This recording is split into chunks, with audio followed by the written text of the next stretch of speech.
Right, we'll get started. We'll get on to the highlights of your career in a moment, but having been doing Beyond the Title for over 5 years, I'm fascinated by those figures from famous families. Obviously, everyone knows the name Freud, but what effect did this have on your childhood? And do you believe that academia is in the genes? Straight in with a cracking question, Josh. Thank you. Do you know, I should probably have done some therapy on this exact subject to work out how to respond to the Freud question, because I don't really know the answer. But when I was little, we had a very weird relationship with the name Freud, in that my dad wasn't happy with anyone ever mentioning Sigmund Freud in his presence. It was his grandfather. And I think he was so troubled by growing up as the grandson of this sort of legendary figure that it was just a no-go area. So no one ever talked about Freud. There were no books about Freud in our house. If anybody mentioned Freud, there was a sort of intake of breath. And so all of us 5 kids all grew up without any understanding and actually sort of a deep embarrassment about this, substantial relation that we had. And as I've got older, I've sort of tried to unpick that a little bit, but I still feel a bit odd about it. I'm even feeling odd talking to you about it now that, my dad wouldn't approve.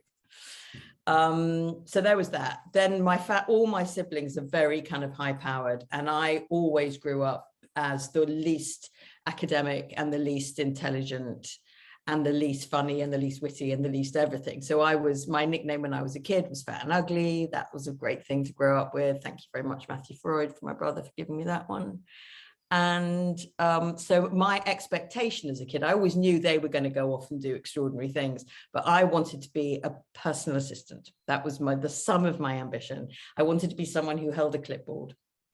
And then those ambitions changed as I got older, but certainly as a kid, there was no feeling of like, I'm gonna make my mark on this world. I'm gonna carry on this family tradition. There was none of that. It was just like, if I could be a PA, my dreams would be well and truly done.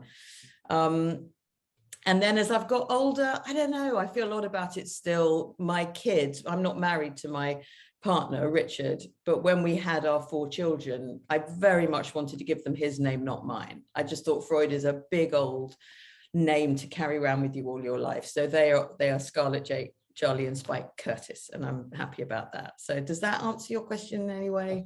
Yeah. It's a complicated one. So in 1986, you secured your first presenting role on ITV's The 6 O'Clock Show, alongside Michael Aspel, Chris Tarrant, and Danny Baker.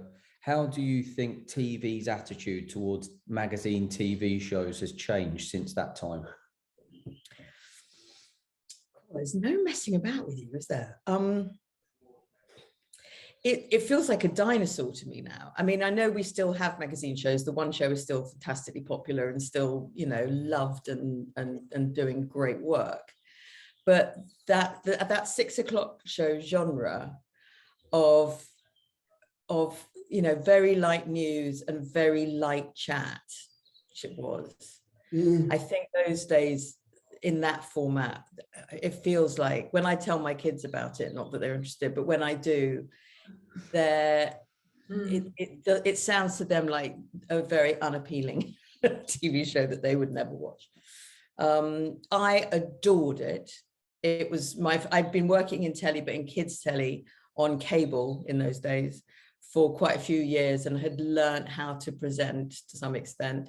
And that was my first broadcast job. And I had a clipboard. I mean, what can I say? I was in my heaven. And I was interviewing people and reporting on things. Looking back, I don't know how I had the confidence to sit on a sofa wearing a short skirt and too much makeup and give my opinion on things that have been happening in the news. Feels like, I mean, I wouldn't do that now if you paid me Elon Musk's yearly salary. But at the time, as a 24-year-old, I was just in heaven. And also it was the years before mobile phones, but our unit, our filming unit, had a mobile phone. It was this big, literally the size of a shoebox. And I lived on it. I walked up and down the street between different locations and shoots on the phone to my friends going, I'm on a phone that hasn't got a wire.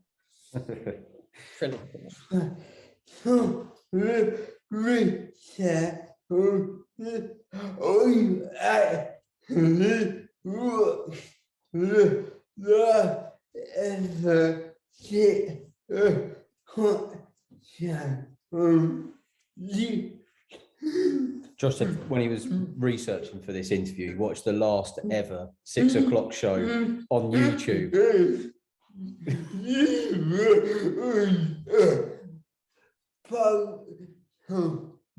On a boat somewhere. Just I was. And I was awful. And I'm so mortified you saw it. And I apologize. It's on YouTube, so we won't link it or anything. In the same year as that, though, together with your husband, Richard Curtis, you created the internationally renowned charity Comic Relief. To what extent was that a direct response to Michael Burke's iconic 1984 report from Ethiopia, which resulted in Live Aid? So the setting up of Comic Relief was completely connected to both the Michael Burke Ethiopia documentary, Well Spotted, and also to Bob Geldof and mid-year create. Oh, hang on, it's my alarm telling me that I need to be doing your interview. To doing setting up Live Aid. I wasn't there at the very beginning. I love that, if that's the way it feels now, because I've been there for so long, but actually I didn't join Comic Relief until it had been going for a year or even two. I think I joined for the second Red Nose Day. And I only joined, if I'm going to be totally honest with you, Josh, which I would not want to do anything but, I only joined it because I'd met Richard Curtis, who did found it together with a woman called Jane Jewson. But I'd met him and I really fancied him. And so I thought, if I can hang around the office and do charitable work and be useful, then I may get to spend a bit more time with him. So the first year that I was there, I was answering mail and sticking envelopes and doing anything I could just to be useful, but getting to know Richard. And then we began going out together after a couple of years, and now I'm sort of executive producer. So I literally slept my way to the top in that job. Absolutely no question. Apart from raising such a staggering amount of money, over £1 billion for worthwhile charities, Comic Relief has also been responsible for countless hours of entertainment. How do you think Comic Relief has changed the entertainment landscape and pushed some of the boundaries of light entertainment? I love that you think we might have done. I'm very proud that Comic Relief and James Corden together began Carpool Karaoke. The very first ever Carpool Karaoke was George Michael in his car on a Comic Relief sketch.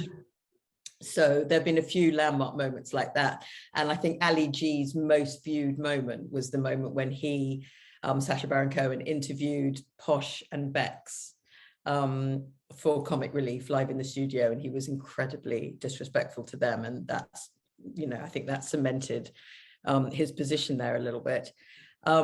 It's a curious genre, getting the mixture of very hard-hitting emotional fundraising films and as hard-hitting as we can possibly muster cutting edge comedy going side by side, hand in hand. It's been a long time now, and I think everyone's ready for a change in that.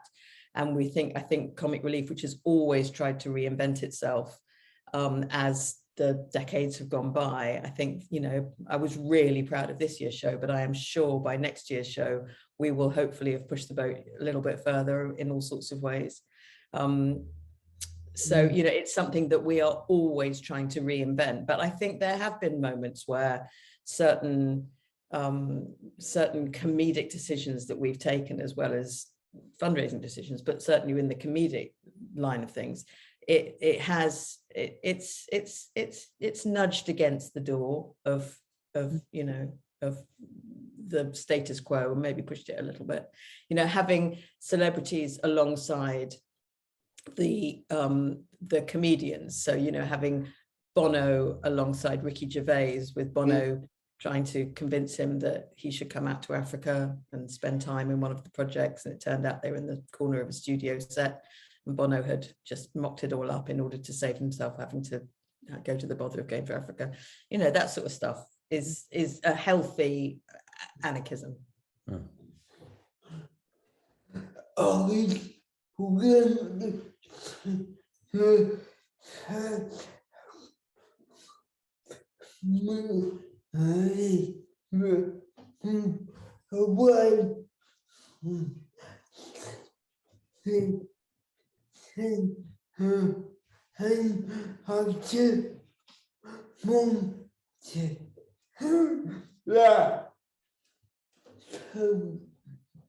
Josh said he went to the first comic relief that wasn't at TV Centre. How did it feel moving away from there? Did you? Did we meet there, Josh? No, was it the one at Elstree? No, it was The one at the O2. Oh, crikey, that year, blimey. That was a mighty year, the O2 year. It was very strange moving away from TV Centre. It had been a very safe space. I mean, always when you change the format, or you change, sorry, it's my dog in the background, or you change the, you know, the venue or the team or anything, you get ripples throughout the production of something. And that year, the O2, the place that we were at the O2, wasn't the main venue, it was a side venue, was really tough, really hard logistically to get around that. I remember Ed Sheeran performed and he had to stop halfway through and go back to the beginning because acoustically it was kind of a very odd venue to be in. My main memory of that night, I mean, all the Red Nose Day nights are sort of the worst nights of mine and Richard's lives because they are so difficult to handle and manage emotionally and artistically and technically. And we always get to the end of the evening and sort of burst into tears, wishing we'd done certain things differently, or remember to say thank you to that person who we didn't get to see when they came off stage before they left. Or, you know, it's sort of, it's a tough one. And you look at the money coming in and you're always thinking, if we made that edit a little bit quicker, might we have raised more money from that moment in the film? Or if we cast that differently, or, you know,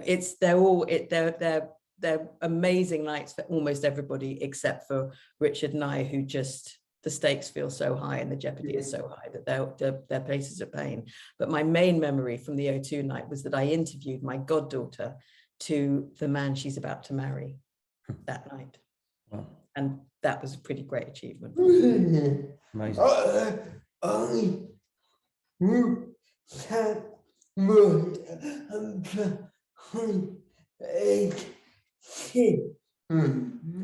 Josh was sat right behind Ed Sheeran, so he had a good little view. One of the better views, I suppose. You mentioned the logistical challenges there. Josh's next questions actually is asking about those challenges encountered when you took comic relief to America. What sort? How did, you know, what sort of difficulties did that pose? Well, I'm in America now as I speak to you, and we've got our Red Nose Day in 29 days. We are only about 29 days out from the Red Nose Day in Britain. So personally, it's been tough because it's double the amount of work that certainly Richard has to do. I'm less involved than he is in the America ones. It's completely different here. You know, they're a very philanthropic country, and they give a huge amount of their income, not a huge amount, but they, you know, it's a real tradition to give some of your income and in your will to pass it on to charitable causes. But the charitable causes they tend to choose tend to be academic. So there's a lot of money that goes into the school systems and into the college systems. And although there is a lot of philanthropy in terms of poverty, which is what our area is, it felt harder to break into that. because everyone's kind of got their set thing that they give to. But having said that, the first year that we did it here, which I can't remember how many years ago it was now, 8, was it? The red nose sales were phenomenal. The celebrity support instantly was really incredible and blew our socks off. The support that we got from NBC, who are the broadcasters, our version of the BBC over here is the NBC, and they've been incredibly supportive. We sell our red noses through Walgreens, which is a huge, I mean, one of the biggest retailers in America, but it's run by a Scottish guy, and he'd grown up with Red Nose Day, and he's absolutely embedded it into their system here. So we got very lucky there. Similarly at NBC, it was a British guy who commissioned the show, who knew Red Nose Day from the UK. So I think we've taken the legacy, or a little bit of the legacy here with us, and that's really facilitated an awful lot done. But it's not easy. I mean, it's known now, and we've already a week into our campaign here, and the money is twice as much as it was last year already, just on Red Nose Day sales and support through the retailers and the different products that give us a percentage of their costs during Red Nose Day week. But it's not easy. It's not been a walk in the park. No. So we'll go back a little way now, back more specifically to your career. 1990, you secured your own BBC Two chat show, Plunder, in which you look back at noteworthy individual careers through clips. What's the hardest thing about interviewing someone on television? The hardest moment on Plunder, just on that one specifically, was when we had to do one of the shows on the same day as England were through to the final of European Cup. It wasn't the World Cup, it wasn't 1966. Sounds like right, then, at 1990. But it was a big football match, and because of that, the studio audience that we had was tiny, but we did it anyway. And my guest, I think, was a woman who wasn't a particularly big football fan, and she didn't mind, and I certainly didn't. So we were still able to do it. But I remember there was one question that I asked her, and it drew a sharp intake of breath from all of the camera crew. And I thought, what have I done? What have I said that was so wrong? And then I realized that someone had just scored, and they were all watching the match on their monitors rather than actually watching what they were filming. And that was a tricky one. Interviewing on TV has been my bread and butter now for 36 years. And it's changed massively over that time. I've learned so much through that time, and it's a permanent learning curve, because the expectation within interviews changes, what people are interested in changes. You know, I used to be terribly interested in the notion of fame. And I think I've spent so much of my life now through the work that I do and through Comic Relief dealing with famous people that actually that notion no longer interests me. And I don't know that it massively interests the public, because there's so many outlets you can find out anything you need to know about someone who's well known. So, the questions change as the years change and different things. Always talking to people now about their mission and their purpose in life and what they're trying to change through the work that they do, which are questions that didn't feel relevant to me when I was in my 20s, and they're the only thing I'm interested in now. So, it's a very interesting process. You can tell a lot about an interviewer themselves from the questions they choose to ask people that they're with. I'm learning a lot about you, Josh, through the questions that you're asking me. I can see, the kind of, your story in those questions and what you're interested in my career. And I find that interesting. But it's a great privilege, I think, to be allowed to do interviews with people publicly, especially when they're long ones. Some of my favorite ones that I do actually are at book festivals, literary festivals. I do a lot at Cheltenham Literary Festival, and those tend to be an hour long, which is just a joy, with an audience who've all actively bought into the person that you're interviewing. They genuinely want to be there. They're not turning on their TVs going, oh, I hate this bloke, let's see what he's going to say. They're there because they've spent the money to come and listen because they're interested. So you get an amazing dynamic between the stage and the audience. and the feedback is great, and you get part intimacy and part performance, and it's just a very heady mix. And I think some of my favorite interviews I've ever done have been in that kind of format. David Attenborough I did in that festival a few years ago, and it was, honestly, I couldn't believe that I even got paid for it. I would have paid, so much money just for the privilege of sitting there. One of the interviews that Josh wanted to ask you about is Spike Milligan. Everyone who's ever had the pleasure of interviewing Spike Milligan has the scars to prove it. How do you set about gauging the interview to preempt his unpredictable behaviour? I didn't get it right, Josh. I'm sure you saw that in the clip if you watched it. He was really, Spike Milligan's thing was whatever you don't expect him to say, he's going to say. He will never say, you can have researched him as much as you like, but I don't think he ever gave the same answer twice, and he didn't play that game. He played a totally different game, and it was a brilliant game, but it was not a game that I could decipher the rules of, and I don't think anybody particularly could, which is why he was such a legend, and why it was so great to have a chance to, do that interview before he died. He was magnificent. I think he thought I was pretty pointless, but I thought he was extraordinary. And I think I did something. I learned this from watching Letterman doing interviews in America, that the funnier the person you have on, the less you need to say. You cannot match them. So you just have to sit back and facilitate them to do their own thing, and just play the straight guy as quietly and as unobtrusively as you possibly can. And the less you can do in those situations, the more enjoyable it's going to be for the audience, because you will not be getting in the way of someone's talent. Yeah. So next question, moving on to radio. January 1994, you inherited the famous lunchtime slot on Radio 1. Bit of a turbulent period for the station, but how important was your role in engaging with that 18 to 24 demographic? That was a really hard time for me, because I'd done a radio show for GLR, which was Greater London Radio, which was what's now Radio London. And Chris Evans had been my producer. I'd never worked in radio before, and he'd never worked in London before, and he'd never produced before. So he produced me, and it was an amazing experience. He's a huge talent, and he was very generous in the way that he taught me how to be a radio presenter. Very, very tough to work for, but really rewarding.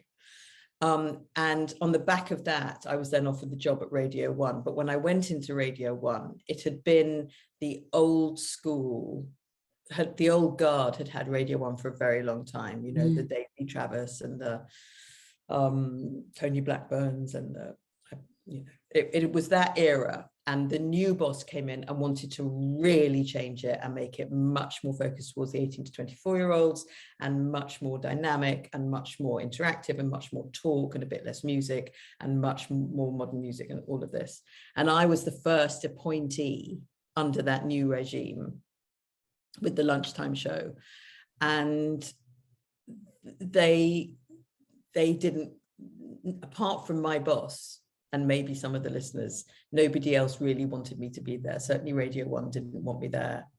And the other DJs didn't want me there. And they could see as I came in that they could see that change was happening, which meant that everyone felt their jobs were being threatened in some way, that, if the lunchtime show had already gone to someone who was completely different to the existing lineup, then who was going to be next and who was going to be after that. So I sort of got a lot of the wrath that was being felt by the old team towards the new team that were on their way in. And I was a bit like the canary that gets sent down the mines. So it was very tricky, and it was very difficult to open your microphone for 2 hours every day live in front of, many millions of listeners, not feeling massively confident, because the vibe in the building was, who the fuck is she? Yeah. So it was tricky. It was very tricky, but I did a year and I'm proud of the show that we did. And I then got pregnant and left to have my daughter. Great. So as a journalist, you've written for most of the significant broadsheets. How do you think social media has changed the purpose for written press? Wow, I think social media has changed everything. I mean, can you imagine a world without it now? It's massively changed the role of journalism, I think. I think you now, in order to cut it as a journalist, you have to be bringing something so intelligent to the table, something so well researched, well informed, well understood. It isn't enough to have an opinion. You know, the first column I ever did was for, I can't remember the paper now, Today. Was that the name of a paper years back? I think it was called Today. And I did an opinion column in that. And in a way that was sort of like social media, like, oh, have you seen that? It's not very good, is it? Oh, this is great. What about this? And I loved it when that happened. I mean, those are just 3 tweets now, whereas in those days I was paid to write a whole page and it was printed. So, you know, that's gone. And you have to have a skill, and you have to either be brilliant in politics or in world news or in wellness or in medicine, or, you know, it isn't enough just to have an active brain. You need a skill set. And in a way that's fantastic, because it does sort the wheat from the chaff. I write less and less, and really now I only write about things that I really do know about. So I have a column interviewing chefs, and that's food, which has always been my history, and interviewing long interviews, which is, you know, all I've been doing my entire life. So, you know, I do have a skill set that I can bring to the table there. Give me a different type of person and I would no longer be qualified for that job. 25 years ago, I would have been qualified for, I think, any writing job in a way, because it was such a different landscape. But I do welcome that. I really do. You know, opinions live on social media, and journalism is now really about knowledge. Yeah. You mentioned there about the food side of what you do. Josh, I wanted to ask about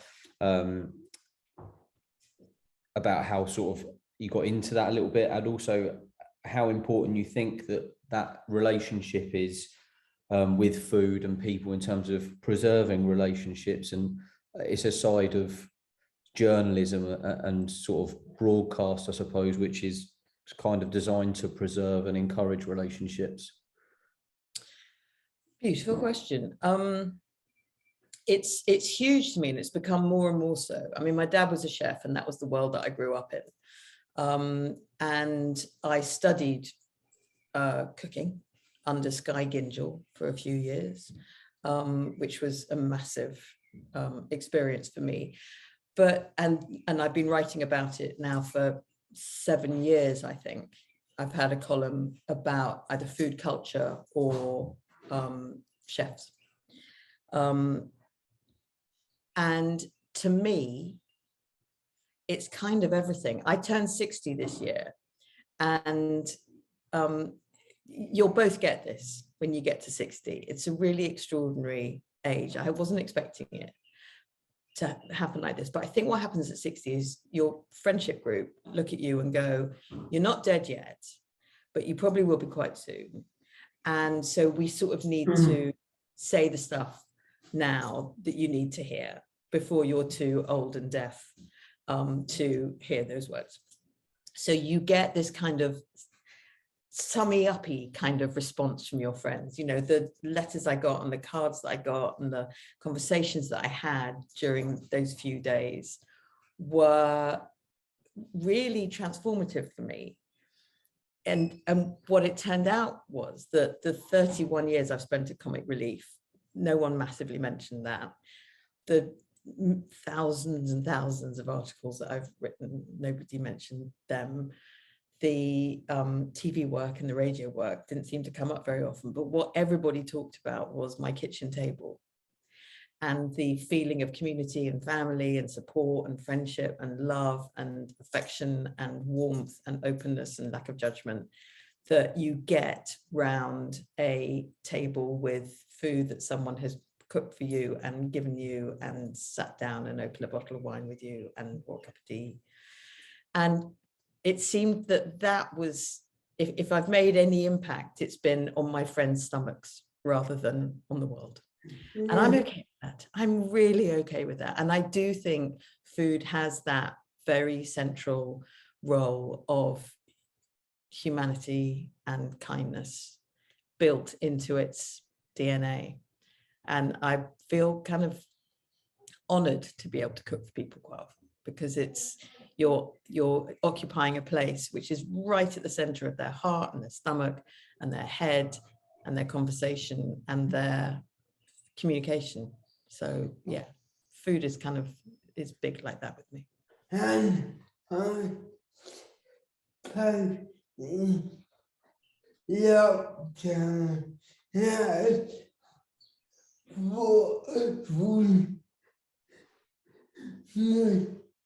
Yeah, Josh said obviously coming out of various lockdowns, depending on where you were, that's the one thing that we all sort of missed. And then I suppose the journalism side of that is a nice thing for people to read and sort of reminisce, I suppose, in those moments and look forward to for the future.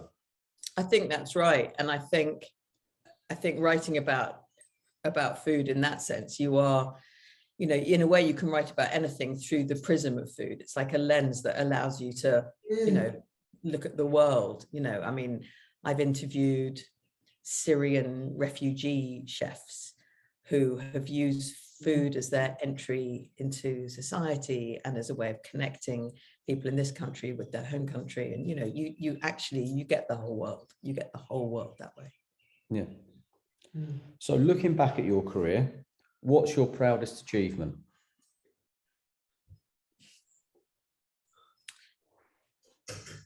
Winning the Bake Off, I think.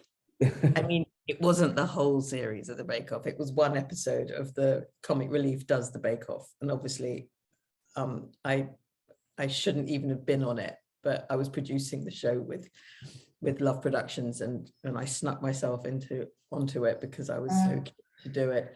But I did win my round, and Mary Berry did hug me, and Paul did say that although my brownies tasted great, they looked like shit, which was something that I'd like on my gravestone. Yeah. So lastly, what's next for Emma Freud?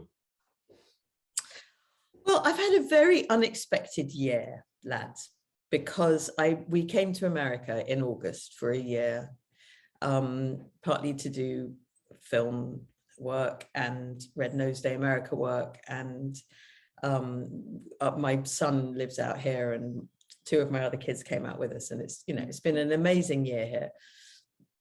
And I wasn't 100% sure what I was going to do apart from my columns and the Radio 4 show that I do while I was here. And in that way that you can sometimes, catch a moment, it turned out that what I needed to do in my life at this stage, train my dog, was to start learning again. I realized when we got here that I've been giving it out for about 40 years and I needed to get something back in. And it sort of ties in with what I was saying earlier about needing a skill set and needing knowledge in order to function now, much more so than people did before social media. So what I've done for the last year is I've gone back to college. I've been studying at UCLA, the University of California, Los Angeles, that's what it stands for. And studying all the things that I find most compelling in the world. And it's been incredible. It's been an absolute revelation. I hadn't been at school since I was 22. And I hadn't sat in a classroom since that, the day I left college.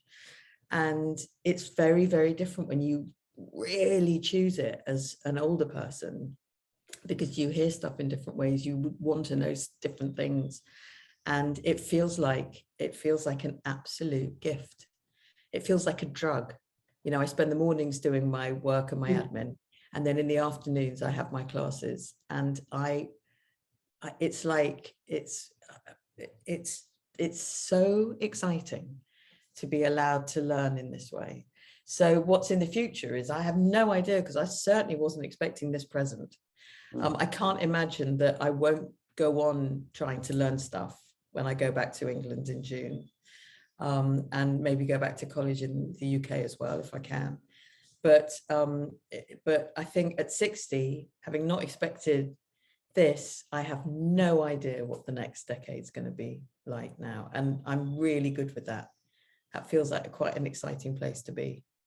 Yeah. Who knows? I might become a stripper. In fact, I'm thinking I might. Yeah. Just said, if you're going to do that, make sure you do it for comic relief. That would be the end of donations, wouldn't it? Well, you two are a great double act. I'm loving this. Thanks. We've had some practice. I've been Josh's carer for nearly 12 years now. So have you? Yeah, we've had a bit of practice. Wow. But that's all our questions. So Okay. Thank you very much for your time. We really appreciate it. That's a real pleasure. Thank you.